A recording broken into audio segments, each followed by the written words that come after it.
Ndizoona zakuti chilichonse chimakhala ndi chiyambi, koma chiyambi ichi ndiye chabwera motutumusa chifukwa chakuti Agnes Nyalonje wazizimusa anthu pokhala nduna yoyamba mdziko la Malawi kutula pansi udindo wa unduna.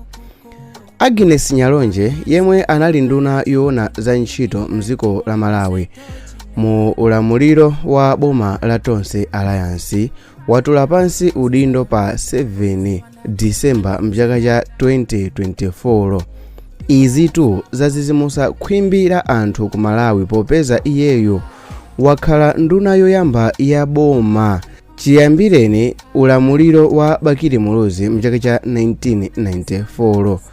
Nduna kutula pansi udindo wa unduna. Ku Malawi mabungwe, anthu, mipingo amatha kupanga zionesero kuti nduna itule pansi udindo wake ngati ndunayo sikupanga zokomera anthu, koma izizi sizimatheka ndipo sizinathekepo ku Malawi nduna kutula pansi udindo.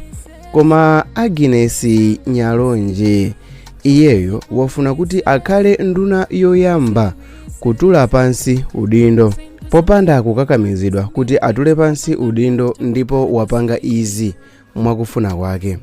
Agnes Nyalonje ndi membala wa chipani cha UTM ndipo anawina kukhala phungu monga MP wa UTM mchaka cha 2019, ndipo iyeyo wasimikiza ndithu kuti watula pansi udindo wa unduna pa 7 Disemba mchaka cha 2024 ponena kuti nyengo zawo zidasintha kusatira imfa ya Dr. Saulos Chilima. Anyalonje akuti kumwalira kwa Saulos Chilima kudawakhuza zedi mwezi wa Juni 2024 pamene Saulos Chilima anamwalira, ndipo atamwalira Chilima pa imfa ya ngozi ya ndege iwowa anapanga chiganizo choti basi atule pansi unduna, ndipo analemba makalata kupita kwa president wa dziko la Malawi kuti iwowa kutula pansi udindo.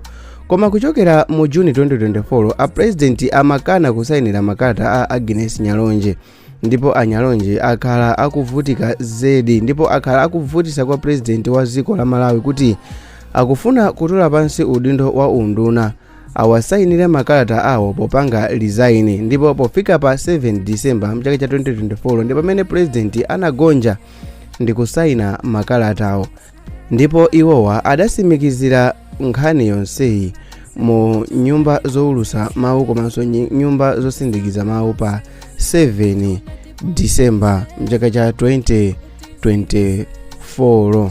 Kuchokera mu Juni ndi panopa pamene a president avomereza ganizo lawoli.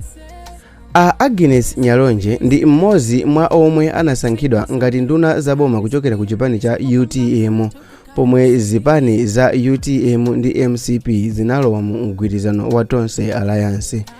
Kutula pansi udindo kwa Anyalonje kukupereka mafunso ochuluka zedi kwa anthu aku Malawi.